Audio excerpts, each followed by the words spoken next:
Alrighty, so let's talk about how to get the personality that you want on your dragons in Dragon Village Collection. To start off with, what are personalities, how do you get them, and why do you want them? The personalities are really just an aesthetic change. They give you a fun little aura around your dragon of different colors. They give you an opportunity to make your dragon slightly more unique, given that there isn't much customization otherwise. To get the personalities, you have to meet specific qualifications, and they can be used for a variety of things. There are some bonds that require specific personalities, like the Capable God Dragon bond. Some breeding requires specific personalities, like the Girdletail variants and the Hydreigon.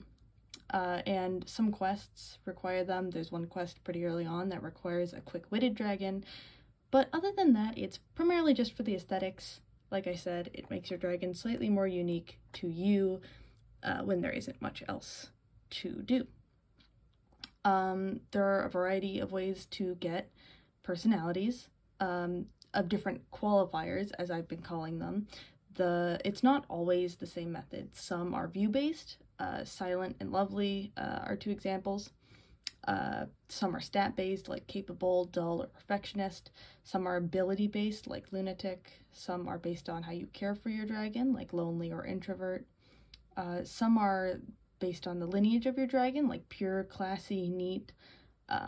Some are based on how you get them, like the Mystical personality, which only can be obtained on dragons obtained from Avira.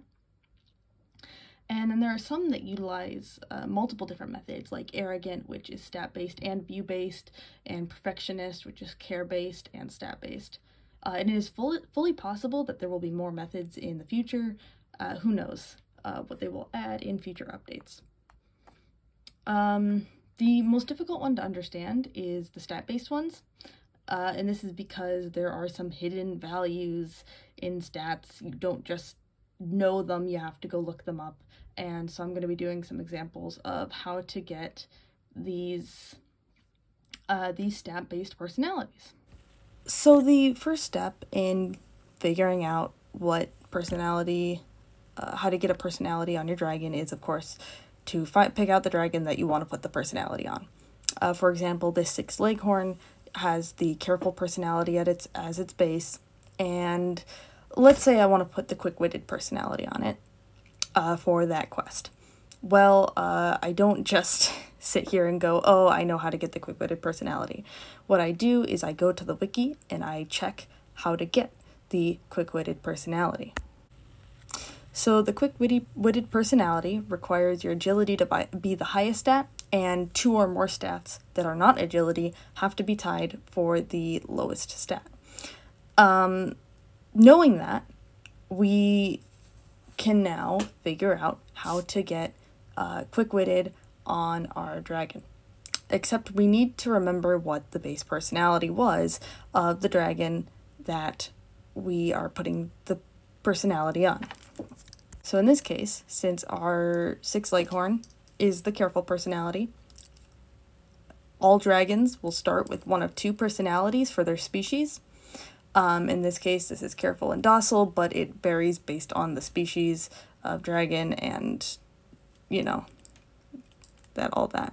But we can tell that the Careful stats, that the 6 Leghorn will have 10 in agility, a 10 in strength, a 20 in focus, and a 0 in intelligence. The next important step is just to write it out. I tend to do this, or I'll make a table in a Google Doc and write down the same information. I know what the dragon's innate values are, what I need to do for the personality, which in this case means that 2 of these stats need to be equal and the lowest, and this one needs to be the highest. This is agility, strength, focus, and intelligence.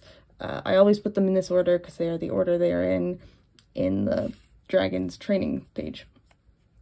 This is the place where I put the changes that I make. So I know this one needs to be the highest, and this one needs to be lowest and equal. So I'm going to make it these 2 that are the lowest and equal because this one's higher and it's pretty easy to do this. I can just do a +10 as 2 +5s, then +0 and +0. And that makes this 10 in the end, 20, 10, and then we just have to figure out this one. I know it needs to be higher than 20 because it needs to be the highest stat.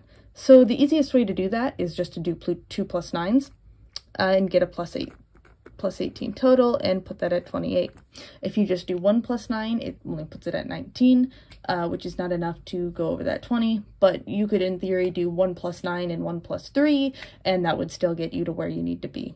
And that is how I would get that 6 Leghorn to be quick-witted, because I would just do these this set of stats.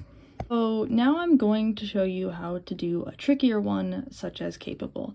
My Taabire I have a Taabire, it is quiet, and to get capable, all of the stats need to be equal and greater than 25.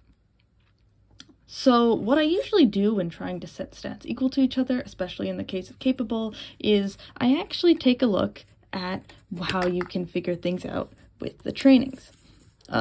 So you can see I've listed out all multiples of 3, 5, and 9 here. Just to find overlaps, I have this little cheat sheet set off to the side while I do this in order to help me figure out what I want to do. The easiest thing to do here would be to do 3 plus 5s on both of these and get them up to 25, and then do 5 plus 5s here and get that up to 25 as well, and then you do that. However, being easy does not mean that it is fast. That is so many trainings, since you'd be doing 5, 3, and 3, which actually, now that I think about it, is only 11. It's not that bad, but I'm not actually sure that that would work, since it's exactly 25 instead of greater than 25. So let's try something else. Let's try and make them equal to 28. So if we want to do that, then let's say we want to make this a plus 3. We want to add 3 here. Now, the easiest way to go from 10 to 28 is to do 2 plus 9s, plus 18, and plus 18. And then you can also do 2 plus 5s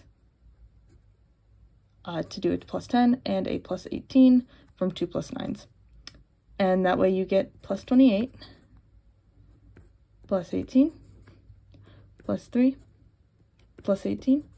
And that is 2, 4, 6, 8, 9 trainings, which is less than the 11 we originally did, and that would get all of your stats up to 28. Now, there are some trickier innate value sets out there, ones that have, for example, 0, 0, 10, 30. Those can appear, those can come up and be an issue. They're significantly more difficult since you need to get all of those stats up to that 30, and you have 2 zeros, and those aren't fun to work with. But it is fully possible to do, and it just takes some time. That's why you will want a Taabire. Taabire's ability allows you to stun a dragon, and it stops their growth stage for 24 hours. It does not stop them from... It doesn't help with their death timer.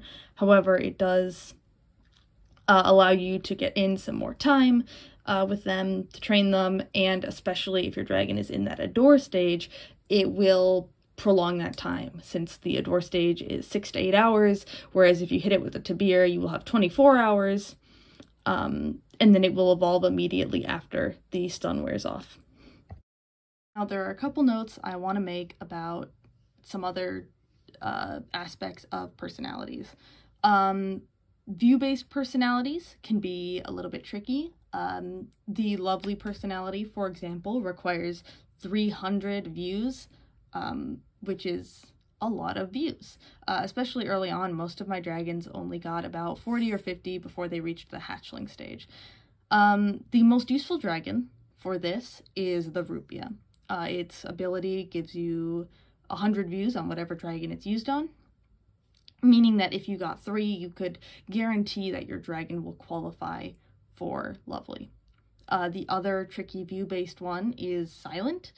Silent isn't inherently tricky, but it requires 0 views. This means you cannot incubate it, you cannot put it in your cave or your village, use it as your avatar, or put it up for trade.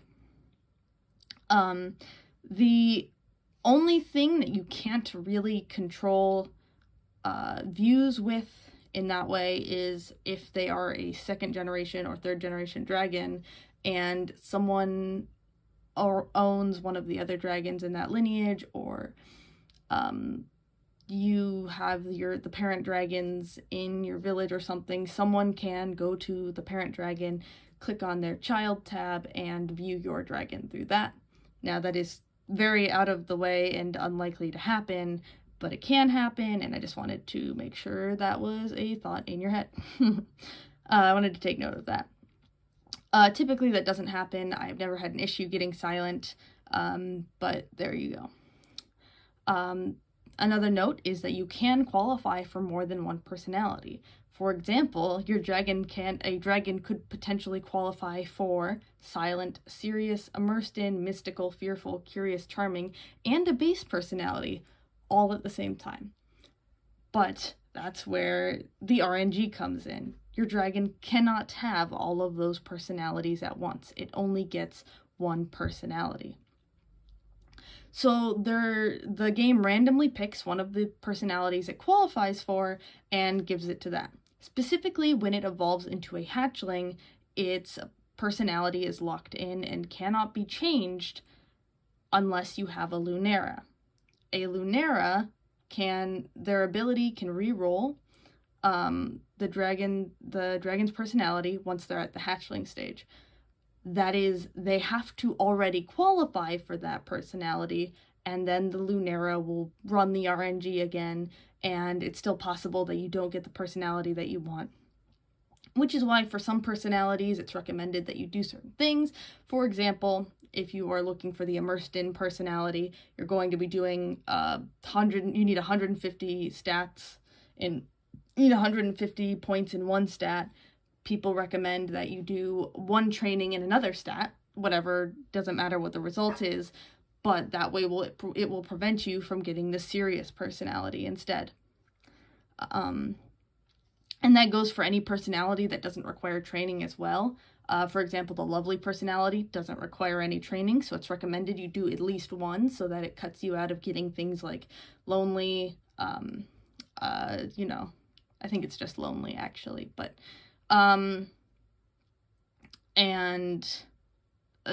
those sorts of things.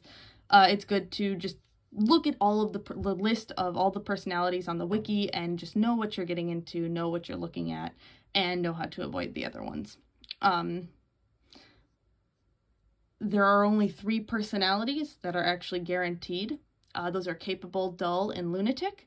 Capable and dull are stat-based, whereas lunatic is based off of the Hydreigon's ability. So there's that. There is one other way to change your dragon's personality once they are at the adult stage, and that is the Moonlight Gem. Again, they have to qualify for that personality in order to get it, but unlike Lunera, it's not just a random reroll. You get to pick what it is. The Moonlight Gem can be obtained as part of the stamps, as part of the monthly, like the daily check-in, and also can be purchased with gems, which are the premium currency. I hope that this guide was helpful to getting the personalities that you want. I will probably go and make other guides for other parts of the game, so let me know what you want to hear about, and have a lovely day.